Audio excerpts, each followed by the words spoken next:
This podcast is brought to you by some of the most powerful mushroom extracts on the face of the planet. One of them is reishi. I don't know if you've used reishi before, but if you take just one, I take 2 packets of this reishi mushroom extract before a nap or before bed or when you have to sleep on a plane, you fall asleep like a tiny, tiny, very well-slept child. And you feel amazing. No hangover or anything like that. It's called Reishi Mushroom Elixir. And the same company that makes it, they make a chaga that allows you to not get sick ever, a cordyceps mushroom extract that blasts you through your workouts. And then they make these coffees. And I travel everywhere with these, few packets in my bag.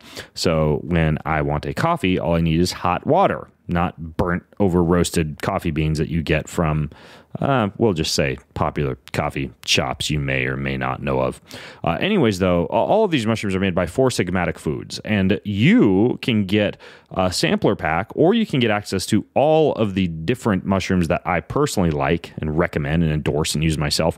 Just go to foursigmatic.com/greenfield. That's 4 F-O-U-R Sigmatic SIGMATIC. That's a mouthful. foursigmatic.com/greenfield and use coupon code Ben Greenfield to get a 10% discount.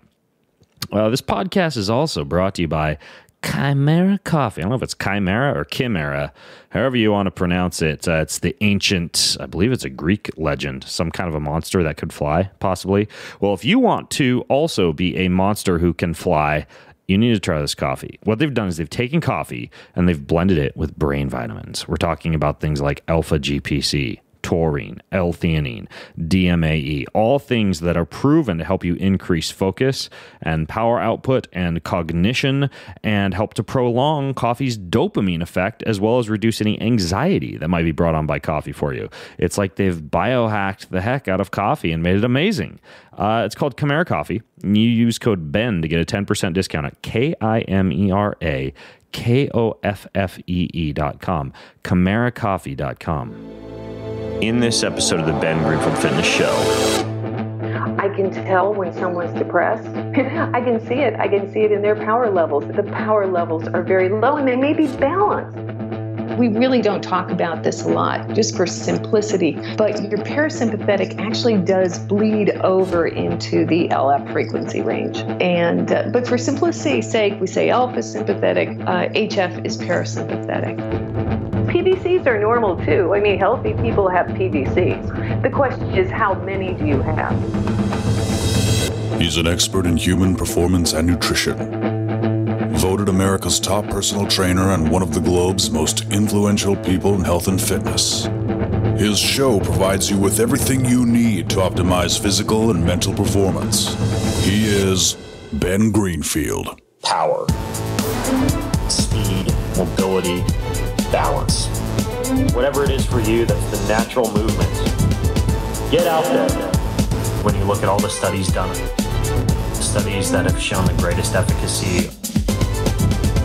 All the information you need in one place, right here, right now, on the Ben Greenfield Fitness Podcast.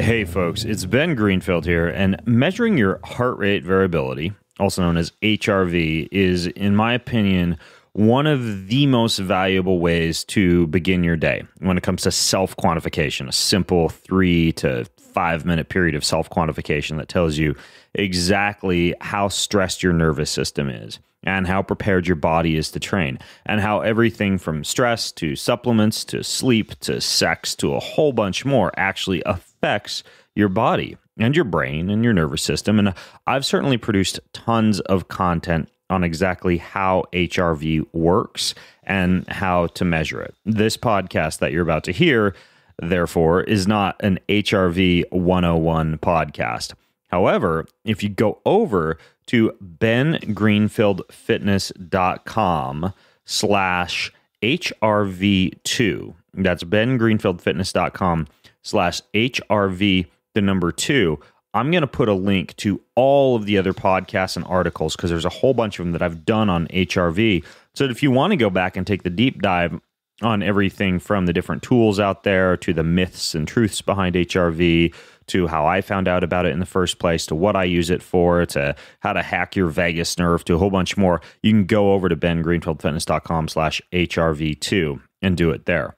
But anyways, in this podcast episode, what I want to give you is the latest news in the world of HRV and HRV measuring technology, how to measure HRV without necessarily having to put on the big bulky chest strap, and some of the cool new things that I and my in-house HRV expert on today's show have been doing when it comes to utilizing HRV data to get better results for ourselves and better results for our clients. So, who is my guest today? It is Jo Beth Dow. She, I should say, is Jo Beth Dow.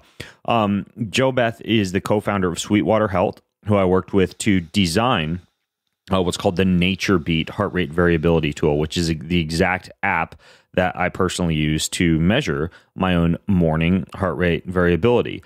She has spent her entire career in high tech, designing and producing a whole bunch of different state-of-the-art networking technologies, high-tech companies, and apps, including this Sweetwater Health company that really specializes in HRV. They're a mobile health software technology company they've developed this patented algorithm for actually continuously monitoring your stress levels and your nervous system. And so she's one smart cookie when it comes to HRV. We're lucky to have her on the show today and as a resource. So Jo Beth, thanks for coming on the show.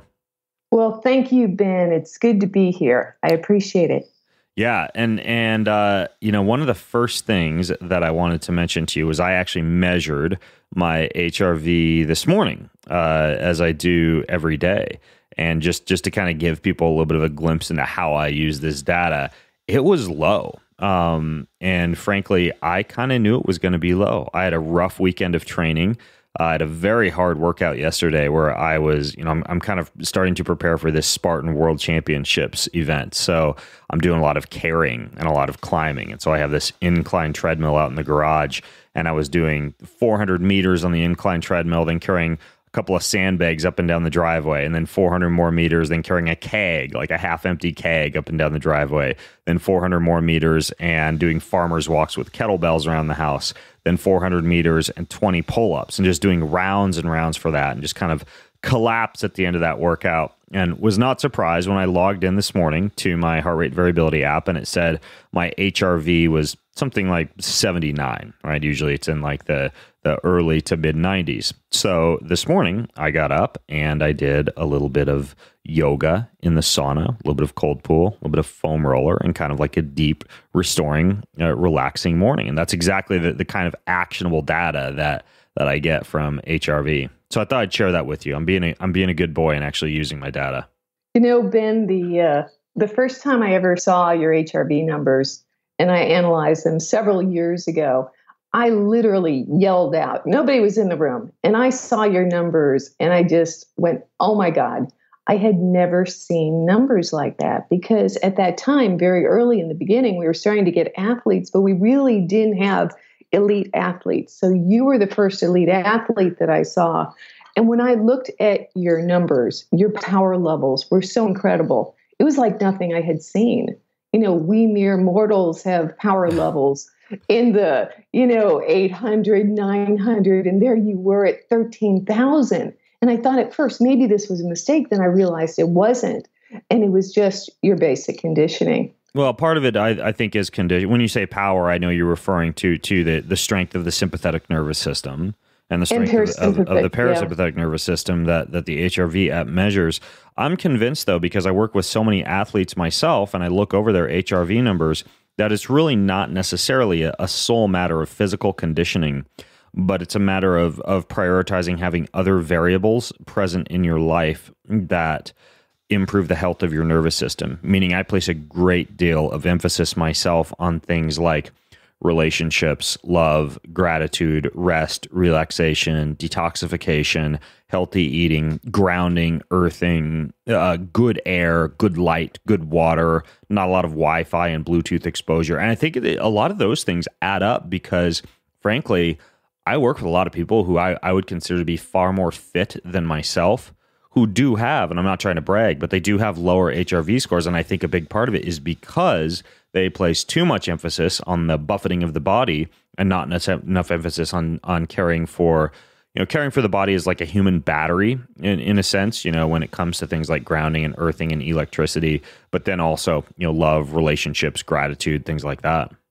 I fully agree. And I've been on so many panels where people talk about how to increase your HRV, what's bad for your HRV. And no one ever mentions the love factor, the emotional part of it. Every time I would Skype with my daughter when she was away at college, and of course I'm measuring myself all day because I'm working on this, I would see my HRV increase and my stress levels decrease. Love touching, physically touching. So take your partner and hold hands. The more you physically touch, the higher your HRV is going to be. Yeah, absolutely. It's crazy. Oxytocin, the emotional part between sleep and happiness and love, that's what increases your HRV. I've been measuring my HRV for so long. In the morning, I know what my HRV is going to be before I measure it, just by the way I feel emotionally and physically. Yeah, I don't know if I told you this. I actually, for a short period of time, just to see what the body would actually feel like, I did injections with oxytocin before sex and before bed. And one thing that I didn't know was my heart rate variability went up very high, which is what I like, is you can use this as almost like a self-quantification tool. Anyways, though, the first thing I wanted to ask you is this idea behind the actual HRV algorithm, because there are a rising amount of a dizzying array of HRV tools that are out there. We've got EliteHRV and MyIthlete and Bioforce, and all these different companies that I know do a really good job at developing tools that will measure one's heart rate variability and the strength of one's nervous system. But I'm curious about the actual algorithm. Can you explain, because I know that what your company does is you specialize in measuring your stress levels via an algorithm. What is the algorithm that you're using? When I'm opening, and I'm literally holding my phone right now, I've got my NatureBeat app open. What is the algorithm that's used in here? Is it any different than any other app that's out there? Well, I can't speak for the other apps because their algorithms will be their intellectual property. So I'm not privy to see exactly how they're implementing their algorithms. But what I can say is NatureBeat is clinical grade HRV. And that's what we're really fanatical about. So when we started to build this product, we wanted to make sure we had the absolute most precise clinical grade HRV out there. And I believe that we've done that. In 1996, the HRV standards were set by the Task Force of European Society of Cardiology and the North American Society of Pacing and Electrophysiology. Quite a mouthful, but they define the standards and they define the algorithms. And where there's a little confusion is people will see their HRV score, right? And they'll say, and then I use this other product and they had a different number for the HRV score. Yep, I get that a lot. People will be like, oh, I was 100 on this one and I was 120 on this one and I was 60 on this one. What do I do? That's right. So there's about 32 different HRV metrics, and they're all HRV. And you can define metrics in the time domain. You use algorithms for the time domain. In the frequency domain, there's even nonlinear algorithms that you can use. So what every product does is they will take one of those HRV numbers, there's about 32 of them, and what we do is we use the RMSSD, and then we put it through a log algorithm, so a log formula, to get a nice number between 1 and 100 that the user can understand. So every vendor out there is going to have their own special number. And that's why those numbers are so different. And I don't really know what root number they're using. They might be using RMSSD. They might be using SDNN. I do not know. But everyone's going to have their own special HRV score. But, one of the things we do is on our Geek screen, you can see a lot of the HRV numbers, RMSSD, LF, HF, the ratio in real time. Right. And just a quick thing we should throw in there is that RMSSD, for those of you who are into statistics, you probably know this, but it's the root mean square of the successive differences. That's what that refers to. It's used to assess heart rate variability. And that number, basically, in plain speak, you're smoothing that number over to turn it into a readable value that's between 1 and 100, so that someone can simply have that logical value of 1 to 100 versus having that RMSSD number, which is, frankly, going to 34.5 or something like that. People wouldn't understand that. What's interesting is in the beginning, when all the athletes started embracing our product, we actually had to change the algorithm because their HRV, their RMSSD was so high, they were blowing way past 100. And so we actually increased the log to try to keep everybody below 100. Yeah. So yes, that is our special number. SDNN is another value in the time domain, and that's another statistical measurement. And so there's lots of them, and you can see most of them on the Geek screen. Yep. The Geek screen being after I take my HRV measurement on the NatureBeat app, the screen that I can then open to get a more detailed look into. Well, let me put it this way. For a lot of people know that I wear, for example, this self-quantification ring called the Aura, which I love because it will take my HRV all night long while I am asleep. But at the same time, I still get up in the morning and I do my NatureBeat measurement, because that tells me on this Geek screen things like, well, it's low, it's high, but what's going on? Is it my sympathetic nervous system? Is it my parasympathetic nervous system? Do I need to give my aerobic system a break this day? Do I need to, or can I handle a hard anaerobic energy system workout? So I like that Geek screen. That I actually use that pretty comprehensively every single morning once I take my actual measurement. And while you're taking your measurement during the session, if you look at the monitor page, there's a little gray button, and it'll say stats right where the animated ECG is. If you toggle that, touch that button, you will get the Geek screen in real time. So you'll be able to see your LF and your HF changing, your RMSSD, your heart rate, signal quality, right, and your RRs. Yeah. And, touch it again, tap that little gray button again, and you'll see the instantaneous RR screen. That's the graph screen. That's the graph. Yeah. And that's important, especially if you're using the Zoom. And I know we're going to get into that, but you want to check that screen, because if ever you see red lines, normally it's going to be white, that instantaneous heart rate. If you see that line go red, that means that there was bad signal quality and that I've thrown that RR out. So we got some sort of electrical artifact. And in fact, that's also part of our clinical grade HRV. I use some very complex filtering algorithms, which is very important. So I need to filter out electrical artifacts. So if you get bad signal, I can't have that in the array of RRs. And so those filtering algorithms are really critical. And I noticed with some of the other products, the other vendors' products, some of them weren't even using a filtering algorithm. Some of them use interpolation, which is where you throw the signal out, right? That's a bad RR, but then they sort of guesstimate where your heart rate would be. And that's bad too, because that's going to give you a false high reading. And so our filtering is critical. And I work on that all the time. And then what I'll do is I will take our results and continually compare it against Kubios. Now, Kubios is the gold standard. It's a PC or Mac-based app product. Kubios, like Kubios. iOS. Okay. And it was developed by the University of Finland. It was a free product. I think they may be charging a little bit now, but it is the gold standard for HRV measurements. But it's not in real time. So what I do is I'll upload the RRs and I will look at the Kubios results and I will compare them to the NatureBeat results and make sure they're identical, both in the time domain, frequency domain, and nonlinear. Okay, got it. So that's I'm continually checking to make sure that we are still accurate. And Kubios is a wonderful advanced tool. I use it when I analyze our clients, and it's really great.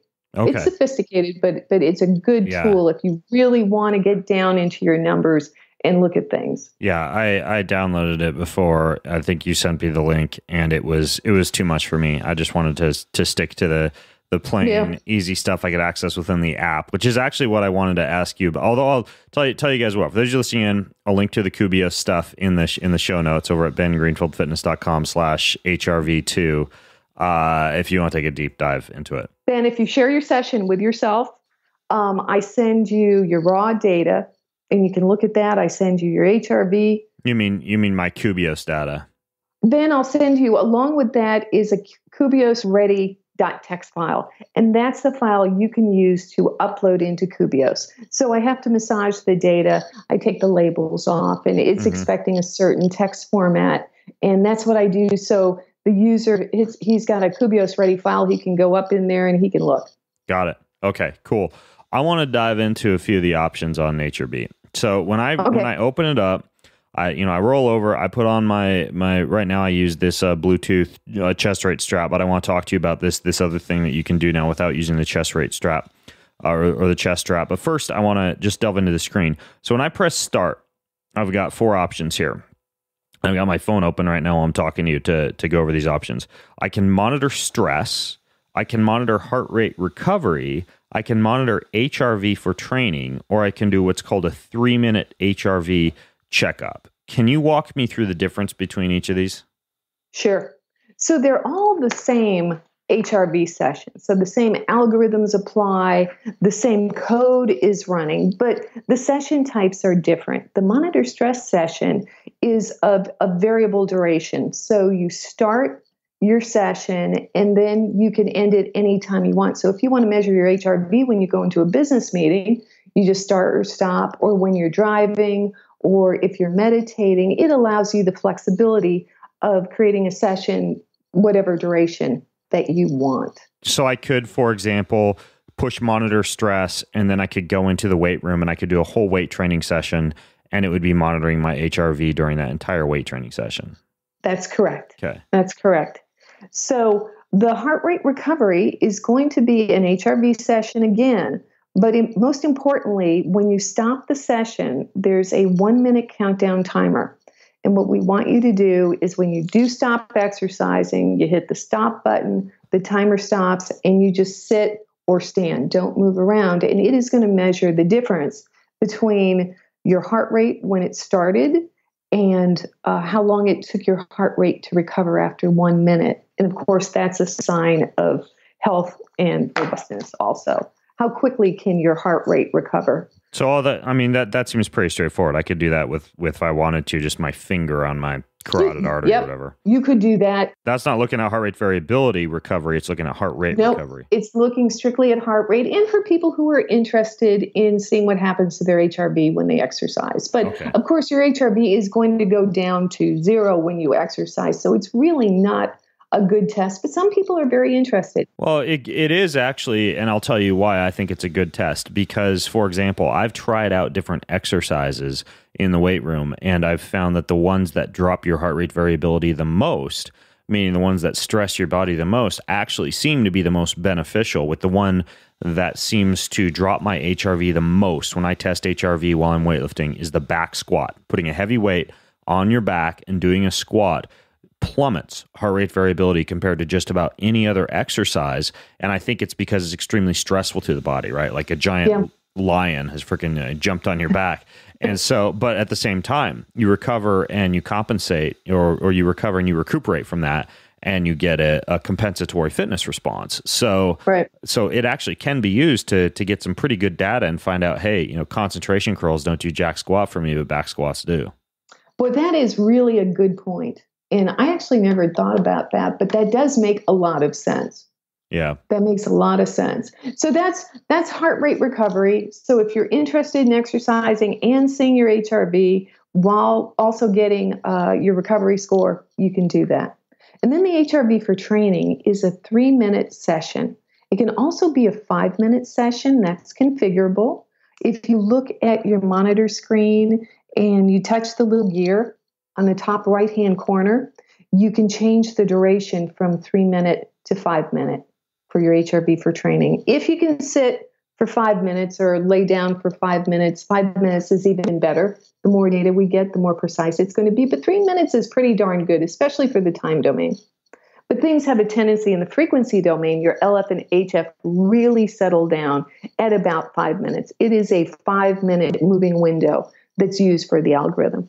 Okay, got it. Do you think there's a huge difference between measuring for 3 versus 5? Because I used to measure for 5 when I'd wake up in the morning. And just because, the app has changed and we have a new version out for NatureBeat, now it's 3 minutes. Have you found there to be a big difference?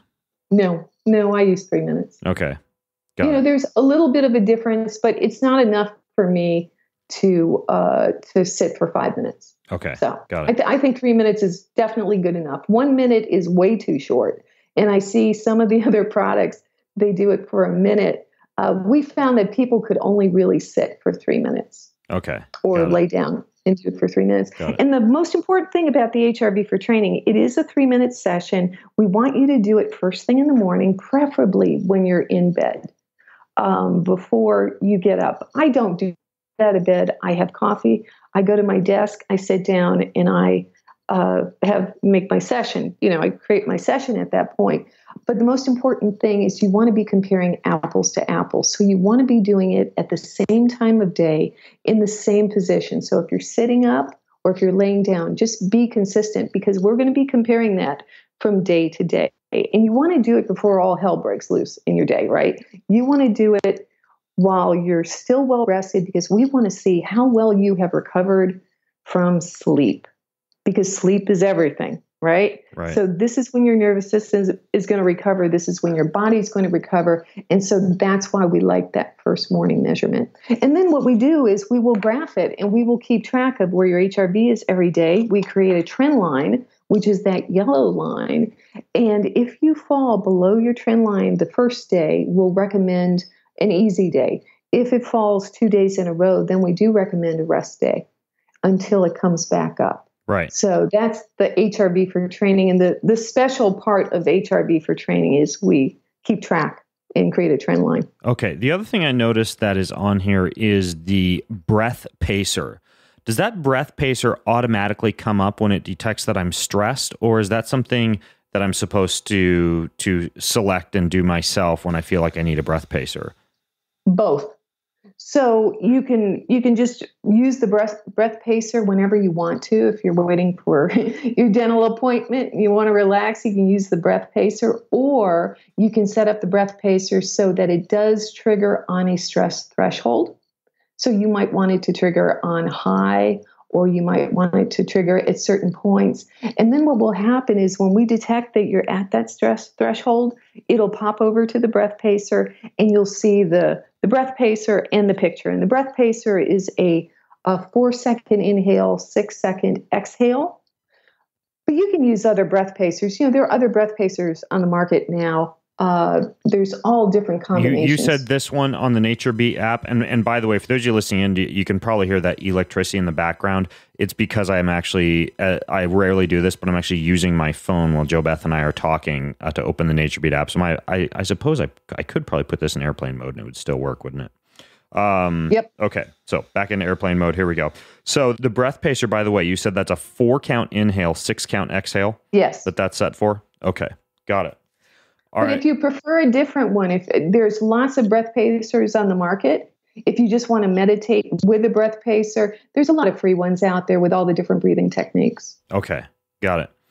The next thing that I wanted to ask you about the app is after my reading or during my reading, if I press my stats button, I can go in and I can look at the LF and the HF score. The LF is a measurement of the strength or resilience of my sympathetic nervous system, and the HF, the parasympathetic, correct? Yes. Okay. Is there any other things that I should know about LF and HF in terms of ratios, in terms of any other data or any other information that I should be getting from those two values? Well, the LF and HF come from the frequency domain, and they're units of power. And so it represents the amplitude of the electrical impulses.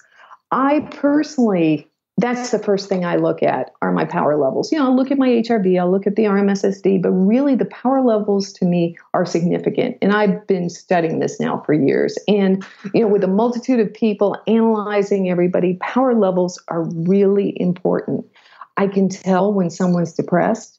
I can see it. I can see it in their power levels, that their power levels. What do you see when someone is depressed? They're low. The power levels are very low, and they may be balanced. That's the thing. The standard states that any ratio below 2 means you're balanced, you have a healthy stress level. I personally have found that I don't get concerned about a client's ratios until it's like an 8-to-1 or a 10-to-1 ratio. And then, they're pretty much redlining all the time. But, your sympathetic nervous system is your juice. And you want to use your juice. You want to make sure that that is strong also. So my personal feelings are balanced, maybe slightly overrated. And as long as it's not an outlier, like a 10-to-1 ratio, I think it's okay. It's good to keep an eye on, though. And if you see a day where your LF is definitely way higher than it normally is, make note of that. What did you do? What didn't you do? Men have a tendency to be much more sympathetic dominant than women. And in fact, one of the things we do is you can set a stress sensitivity level when you're running your sessions so the breath pacer doesn't come up. Because what we found were some people were just red all the time. They were always sympathetic dominant. And the whole point is to see a change, to create an action and to see a change in results. And if you're redlining all the time, you're not going to be able to see if anything is working. So we can actually reduce sensitivity on those kind of people, and it's selectable by the user. Okay, got it.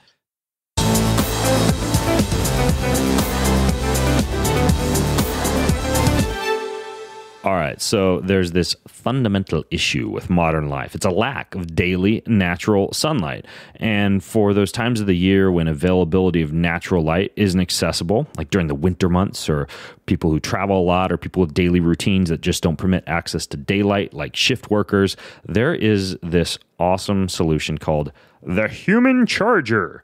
I use it whenever I travel. It's these two cute little buds that go in your ear, blast your ear with this amazing light that improves your mental alertness, improves your mood, kicks the butt off of jet lag, and it's just amazing. It's tiny, it's portable, fits in your pocket. It looks like you're listening to an MP3 player, but in reality, you're hacking your head. And it's called, did I mention, the Human Charger. You get a 20% discount on it with code BEN20 at, write this down, bengreenfieldfitness.com/humancharger. That's bengreenfieldfitness.com/humancharger and use code BEN20. Hey, I want to tell you about this thing called Thorne. Thorne, not to be confused with the thing that pokes you, the thorn. Thorne Research. For over 30 years, they've been around. And I have toured their facilities, and what they do is they produce nutritional supplements and also health diagnostics technology and medical education. And they are considered by physicians, by chiropractors, by guys like me, the number one most pure quality product that is out there when it comes to supplements. They just have access to literally hundreds of thousands of dollars of diagnostics technology and a whole host of experience and staff that just allows them to beat the pants off of just about any supplement brand that exists. Now, this is why I have Thorne products at greenfieldfitnesssystems.com. And if you go there, you can see everything from their slow release carbohydrate powder to their resveratrol anti-aging supplement to one of the top probiotics, the Thorne Floramend probiotic. Really good digestive enzymes. Their multivitamin is the only multivitamin I would even touch with a 10-foot pole. They've got a good vitamin D, vitamin K blend that my kids take every day. The list goes on and on. But just go to greenfieldfitnesssystems.com and you can go there and just, if you search for Thorne, you'll see all the Thorne products that are there. You could even just go to greenfieldfitnesssystems.com/Thorne and most of them will pull up. But anyways, check out Thorne if you haven't tried any of those out yet. All right, back to today's show.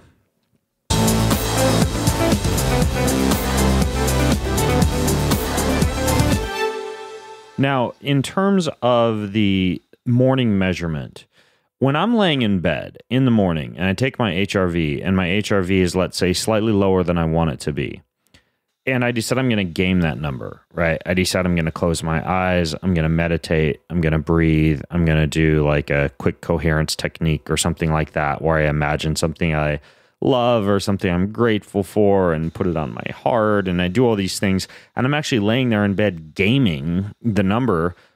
Does that affect anything at all? Like, can you actually do that, get out of bed and then train or do a hard workout when you woke up and your HRV was low, but you did some kind of breath work or something to make it high? Is that just like a temporary fix, or does that fix it for the rest of the day? Well, I think you would have to look at yourself and do that several days in a row and see if it actually is increasing your HRV throughout the day. Because, oh yeah, you can game this. Your respiratory sinus arrhythmia, every time you inhale, okay, your heart is going to increase, your heart rate is going to increase. And when you exhale, your heart rate is going to decrease. So right there, when you're doing rhythmic breathing exercises, it is going to affect your HRV values. And in fact, sometimes if it's very rhythmic, you'll see that your LF increases. When you're in a state of coherence, which is 0.1, everything is at that frequency. And what people don't know, we really don't talk about this a lot, just for simplicity, but your parasympathetic actually does bleed over into the LF frequency range. And but for simplicity's sake, we say alpha is sympathetic, HF is parasympathetic. So I would see if your morning meditations increase your HRV, and if in the next morning your HRV is higher, keep doing it, because all those things are really good. But yeah, definitely don't fool yourself by doing things such as breathing in a certain pattern, saying, oh, hey, look, my numbers are great, and going out. The best thing to do is when you're just breathing normally, first thing in the morning before you get out of bed. Then we'll be able to see the true state of your autonomic nervous system. My own finding is that I can slightly raise that number when I'm doing like meditation, gratitude, really focusing, if my HRV is low, on breathing and breathwork patterns to get it high. But I've found that if I wake up and it truly is low, and it's not low because I woke up to a phone call or an alarm or, you know, something crazy going on, like, you know, a goat giving birth, then really the low heart rate variability is a true reflection of overtraining or overreaching, or the need for it to be an easy day, even if I can temporarily kind of game it up just a little bit higher in the morning. I've found that if I personally push through that multiple days in a row, it does. And this is why I first started measuring HRV in the very first place as a thing I do every day. It does result in me getting ill or getting injured within a few days. So I don't push through. I pay attention to that number unless I happen to be super stressed out that morning from something that happened acutely, right? Like right when I woke up. So that's been my experience. Now, in terms of a high HRV, is there any time when you do a very high HRV or when you get a very high HRV that would be a bad thing? Yeah, it could be indicative of a bad signal quality. Okay, it can give you a false high HRV. Arrhythmias also, PVCs, PACs, AFib is going to skew those numbers, and PVCs will give you a false high also. My husband has PVCs. He was an athlete too, and he has about three per minute, and I can see them actually happening. If your HRV is suddenly very high one day and you don't really understand why it's high, definitely look and see the ECT label I have on the monitor screen. So on the monitor screen, you're going to see ECT. I've started to show the users ectopic beats. Really? And I've always looked at ectopic beats. I never saw that screen. So as I'm scrolling through. So you're on your stress monitor page. Right. That's where I'm at right now. Okay. And you'll see signal, and you'll see your 4 little dots. That's your signal bar. Oh, I see. And then ECT. you'll see the duration in ECT. So after a while, I decided to let the user see how many ectopic beats they were having. And I think this is important. Now, everybody has ectopic beats. It's a very normal, natural thing. But if you see too many ectopic beats, there may be an issue going on with your heart. There may be an issue with the signal quality or your strap. An ectopic beat, I filter ectopic beats out per the standard. And what I look for is this beat under inspection a percentage higher than the average of the high or lower than the average of the low beats. And if it is outside this range, I take that RR out of the array. So the calculations are not performed on ectopic beats because, once again, it would skew the results. And this is defined by the standard. So if I look at that ECT, I can actually tell if I have like paraventricular contractions or something like that. Yeah, maybe. I can tell if I look at your RRs and I look at what happened with the filtering algorithms, because I can see if the RR was, the instantaneous rate would have been above 200 beats per second or per minute or below, let's say 30, then we know that's an electrical artifact. But then in the middle, when you have these ectopic beats, I can look closely and I can see people that are suffering from PVCs. And I always recommend that they get a good ECG baseline. Okay. And in fact, there was one circumstance with an Olympic hopeful. She had contacted me for some reason, and I looked at her HRV and I said, wow, this is high. She's doing great. And then I actually looked at her RRs and I called her immediately because I could tell that her RRs, it just wasn't right. There was something going on. And I called her and I said, have you had an ECG? And she said, no. And I said, well, I think you should get a baseline. I don't want to alarm you, but I'm seeing some abnormalities. And she said, it's funny you say that. She said, because I passed out when I was in high school and I had a Holter monitor on for 24 hours. She said, but I got to ask my mom what happened with that. And it's like, put your mom on the phone right now. Because I could see there was something going on. And, we do have circumstances where our young athletes are dropping dead on the field. And it's really important to know what's going on. And if there's any issue. And this ECT screen can be used to elucidate a little bit of that. A little bit. Just a little bit. Okay. Gotcha. But basically, if you have electrical abnormalities or arrhythmias, should you even be taking HRV in the first place? One of the reasons I ask you about this is I interviewed Mark Sisson on my show last year, and he mentioned how he doesn't really use HRV much because of cardiac arrhythmia issues. Is it just something that can't give you any good data at all if you have cardiac arrhythmias? It can't give you any good data. Okay. No. Good to know. You really shouldn't. If you do have a lot of PVCs or if you have PACs. Now, what's really interesting is I have a lot of clients that have AFib. And we use the product and I analyze their data. In that circumstance, I want to look at raw data. I don't filter anything out. And it's amazing to watch this person going into AFib and, predicting about a minute or two before that they're going to start into AFib. And then potentially what they can do is they can take some type of preventative measure to try to stop the AFib from occurring.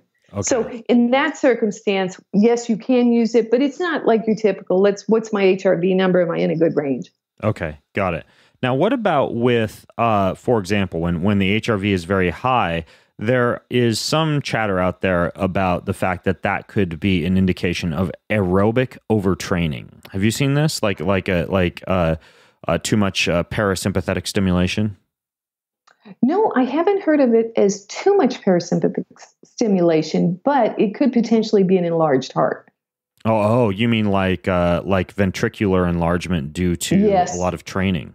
Due to overuse. I mean, what they call athlete's heart.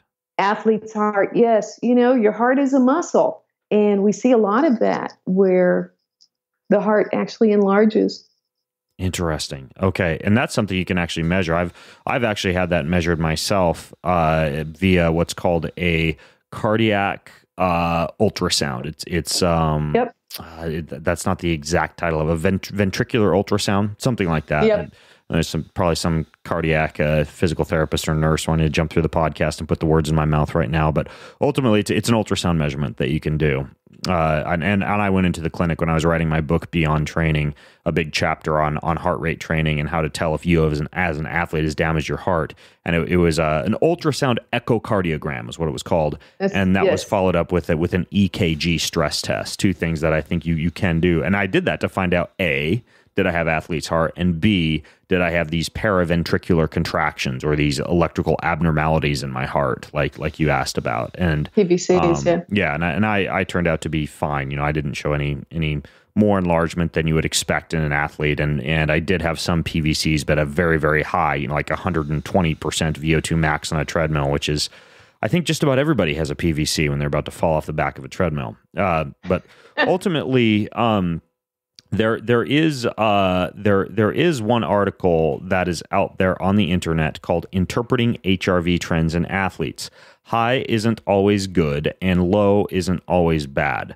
And what it says is that a very high HRV could be reflective of excessive cardiac parasympathetic modulation, meaning aerobic overtraining. And I've actually seen this before, Jo Beth, in some marathoners and triathletes who are using like this kind of maffetone style training and we're talking like 3 to 5 hours of aerobic work every day. I've seen very high HRV values, and specifically extremely low, it would be low HF power, low aerobic power, or low parasympathetic nervous system power from almost like an overtrained parasympathetic nervous system. And the HRV, for some reason, flags is very high in these individuals. And so I have to step back and look at their training to determine whether that high HRV is because they really are healthy or because that high HRV is because they've been doing a lot of aerobic overtraining. And I can send you a link to that article if you want to look at it. And I would love to, yeah. Yeah, I'll put it in the show notes for those of you who want to read it too. But that's one thing to bear in mind if you're just doing, and these are mostly like pro athletes. We're talking about people who are doing a ton of aerobic training, but it does turn out to somehow influence that HRV. And who knows, maybe they have some PVCs or some of this enlarged athlete's heart from all the training as well. And that might be going hand in hand along with that. So that's why it's good to see your cardiologist and just get a good baseline so you know where you start, because PVCs are normal too. I mean, healthy people have PVCs. Yeah. The question is, how many do you have? Yeah. And does it cause any other issues? Exactly. So you've also got the food test on this app. So when I push food, it can measure my morning pulse, and then it has me measure my heart rate after a meal. How is that working exactly? So what we did was we implemented Dr. Coca's food sensitivity testing. Dr. Coca was a famous endocrinologist back in the 50s. That's COCA? I believe it's COCA or potentially COCOA. Okay. I'm not sure about, but just you can Google Dr. Coca. So in the late 50s, he developed this very simple test to see if you were reacting to a food. And so we implemented Dr. Coca's test. And what happens is, it'll measure your heart rate before you eat. You let the app know when you've finished eating. It'll take another measurement. And then 30, 60, and 90 minutes later, it will take a heart rate measurement. If your heart rate has increased over 16 points from your starting baseline heart rate, you're reacting to something. That's it. And it kind of makes sense. So it's not really using heart rate variability. It's just using heart rate. Not at all. Okay. Just using heart rate. How come you wouldn't use heart rate variability, just to play devil's advocate? Why wouldn't you look at, say, like a rise in sympathetic nervous system activation or a drop in heart rate variability? Is it because there's no actual data? No, you could, but I think heart rate is just so simple. Why make it more complex? I mean, what we do know, what's really interesting, is after somebody eats, their sympathetic nervous system will increase significantly for a couple minutes. Sometimes it's only 3 minutes. In people who are obese, their sympathetic nervous system does not activate after eating. So, there's lots of studies. We're all pioneers in this area anyway, right? We're learning things every day. But I thought that was interesting. But heart rate's a very simple way to measure if you're reacting to something. And it's pretty intuitively obvious, too. If you eat something and you're just relaxing and 30, 60, 90 minutes later, your heart rate's up, 22 points. I mean, that's what happened to me. I'm wheat sensitive, and I tested it. And I'm just relaxing on the couch. And I believe after 60 minutes, my heart rate went up 22 points. Wow. So that's significant. I mean, you say, hey, you eat something, your heart rate goes up, something happened, you're reacting. And so that's the Dr. Coco's pulse test. Okay, gotcha. And that is something that then I can keep that data on the app, have a history of it, and I know that particular food has rapidly increased my heart rate. That's right. And then you can do more investigation. You know what I found out, which is really interesting? I used to do a whole bunch of fats and proteins with my afternoon lunch, like sardines, seeds, nuts, steaks, leftovers from the night before, etc. And I would always feel crappy after lunch. And I started using this food sensitivity test, and I noticed that my heart rate was rising after lunch. And I would get really fatigued, and I'd have to take like this intense afternoon nap. And I still love an afternoon nap and an afternoon siesta, but I'd rather take it because I want to push the refresh button, not because I feel like crap after lunch. So I instead started actually doing for lunch exactly what I do for breakfast, which is just like a giant green smoothie with a little bit of ice and a few little superfoods in there. And all of a sudden, I feel great after lunch, and my heart rate doesn't go up like that. It's really interesting. So it appears that eating a copious amount of plant matter covered in oils and proteins for lunch doesn't really do my body any favors. And I use this Coca pulse test on this app to actually begin to delve into that and figure it out. So you can learn some interesting things, even though it's not using HRV per se. It's a cool little feature of the app. So I dig it. That's why we added it. That's right. Okay, so in addition to the food test, there is another screen on here. You've got your history screen, which shows you all your sessions, all your charts, all your food intake. But then there is the correlation screen. This one, it can be a little bit confusing in my opinion. Can you walk me through this correlation screen and how that is used? Sure. So I designed and developed the correlation screen because we wanted to see if there was actually a correlation between your other biometrics and HRV. So this is a one-to-many correlation. And what you can do is you can download your Fitbit data, your Withings weight data, your Withings blood pressure, your MapMyFitness data, your steps, your calories in, your calories out, and then look and see, is there a correlation between my HRV or my stress levels or even my blood pressure and all these other biometrics that we're gathering using other vendors' devices like the Fitbit. Can I use the Oura Ring on this? No, they don't have an interface yet. Okay. That I can download. We should talk to them about doing that because like that's probably the one self-quantification tool that I use the most aside from the NatureBeat app. You know, I have talked to them because I use the Oura Ring also, and you just can't get the data from them. Okay, let's talk to them after we record this. Sorry for those of you listening in, the boring opening the kimono to the discussion. Let's talk to them after we record this. I'll shoot an email over or something, and we'll see if we can make it work because I didn't realize that we could bring the Oura data into this theoretically. We can bring any data into it. It's if they allow, it's the API. They would need to have an API that I can access and get their data. Okay, got it. So I know this is a very, the correlation, it's very powerful and it's complex.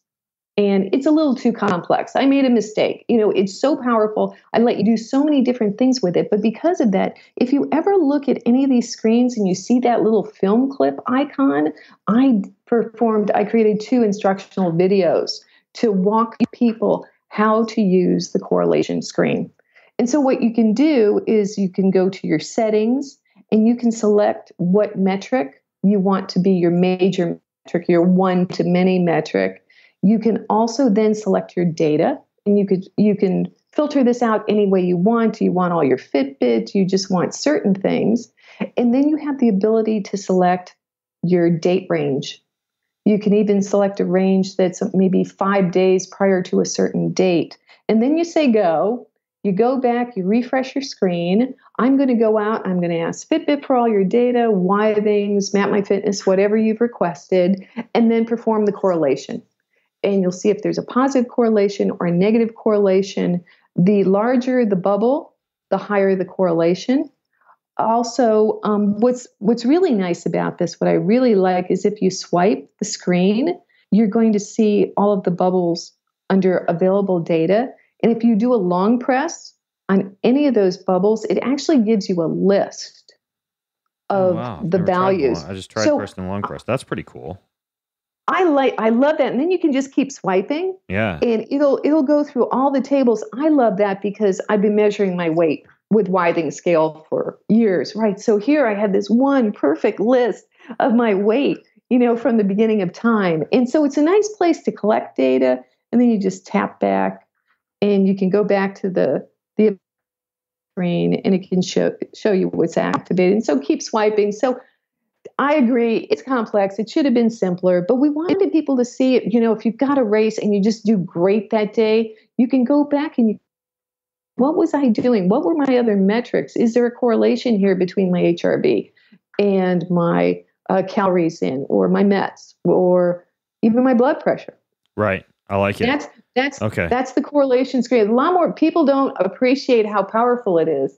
And it's difficult to use. I agree. Yeah, no, but it makes sense now. It makes sense the way that you explain it. So it's basically just a way to loop in the data from other self-quantification devices and see how that correlates.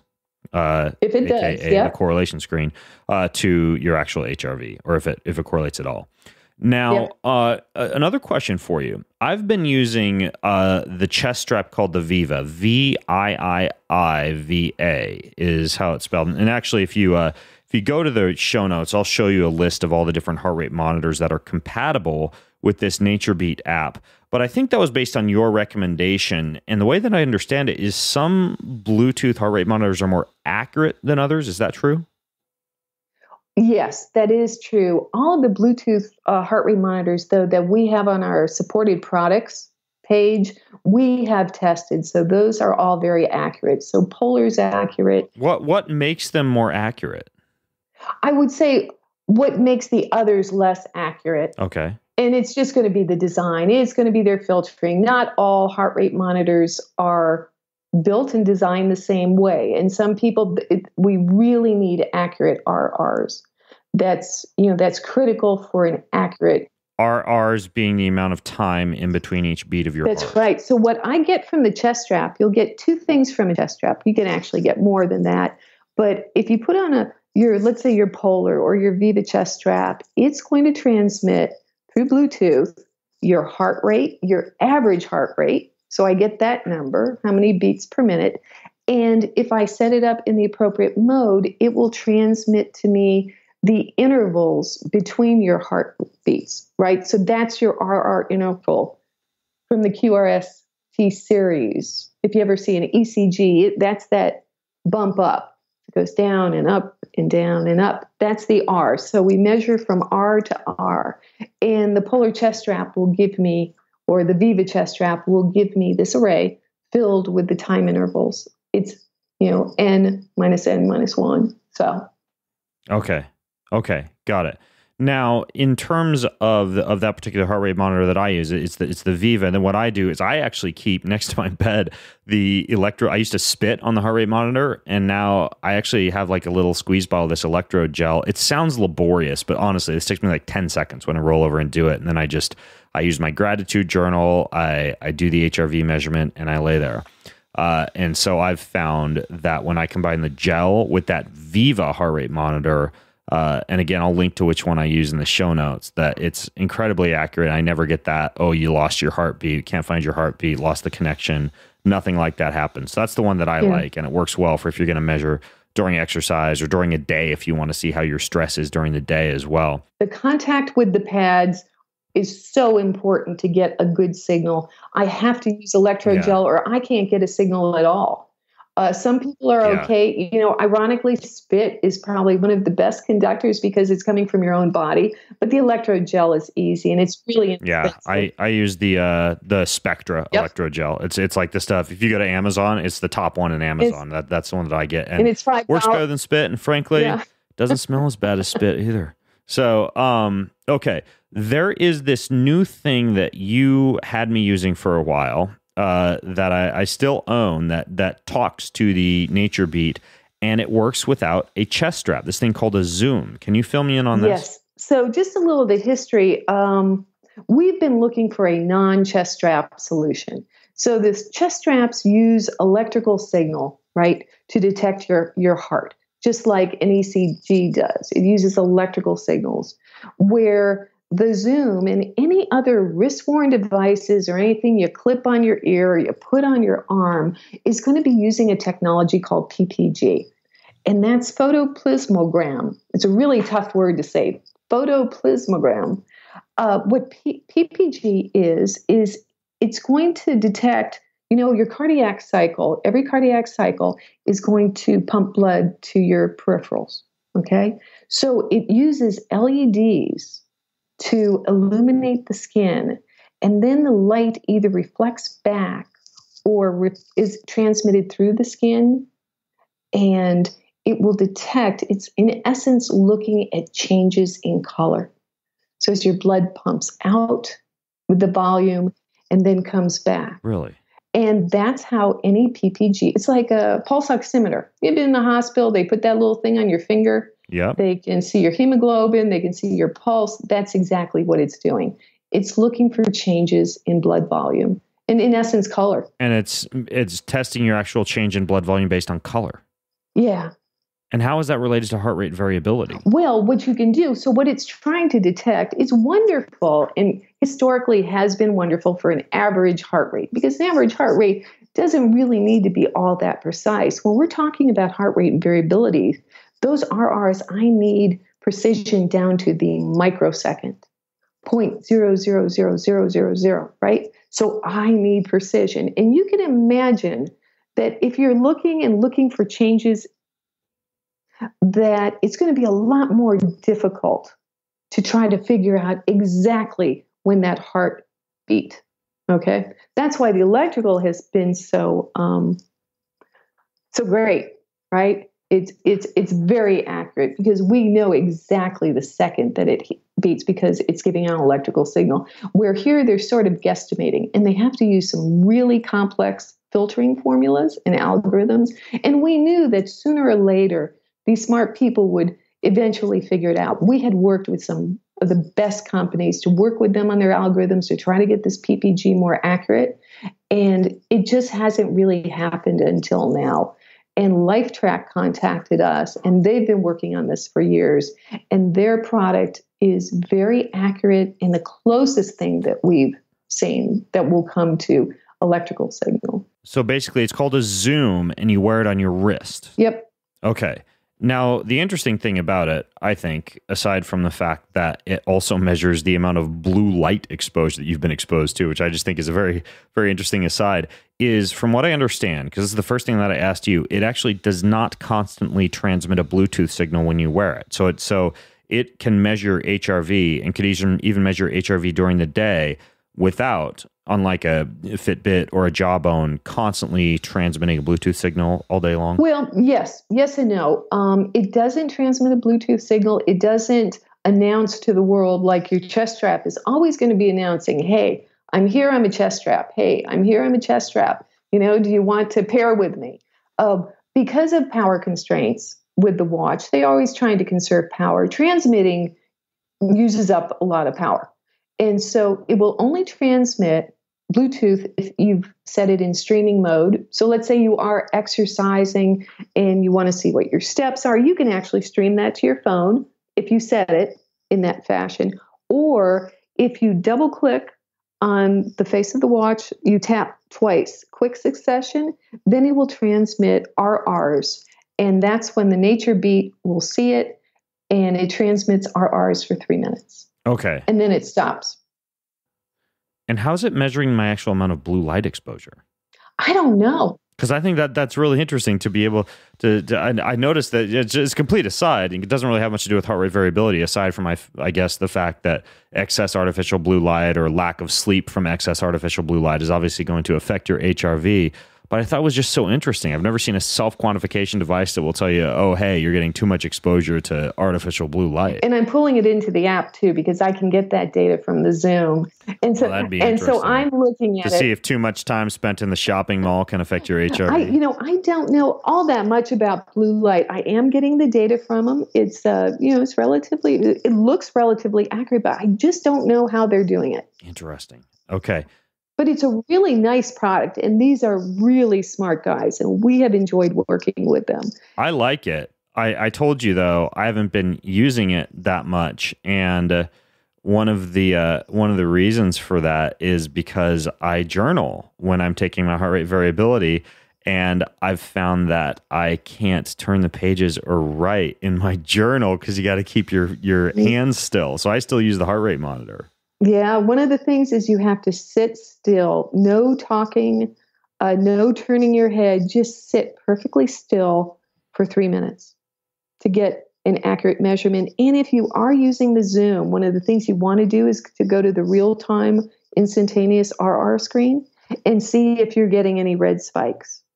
If you're getting red spikes, that means that it's not able to pick it up. You're getting electrical artifacts. So you want a really nice, clean signal. Everybody's different too. And so, it may work better on some. It may not work as well on others, depending. I love it. I love getting away from the chest strap. And it's, very easy to use. Got it. Okay, cool. Man, there's a lot here from the NatureBeat app to this LifeTrack Zoom HRV monitor, which I think actually is pretty useful unless you're like, I can use it at different times during the day. I just can't use it for that morning reading, but it's better for like the, doing a workout in the gym, that type of thing, this Zoom HRV monitor.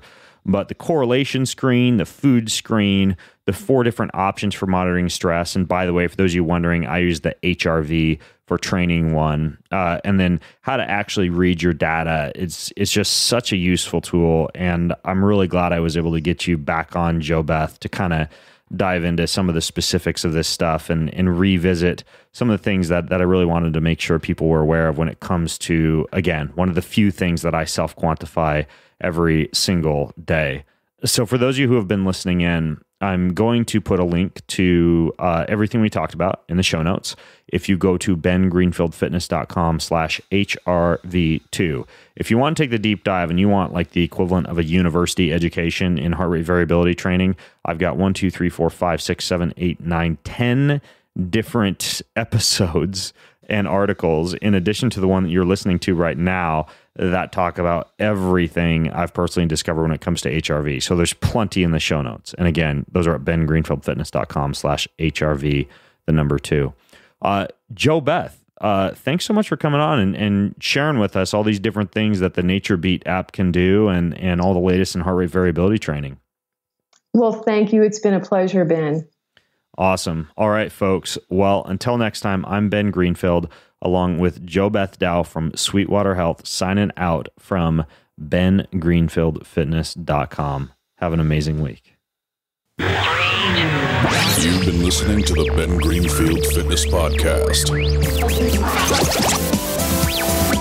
Go to bengreenfieldfitness.com for even more cutting-edge fitness and performance advice.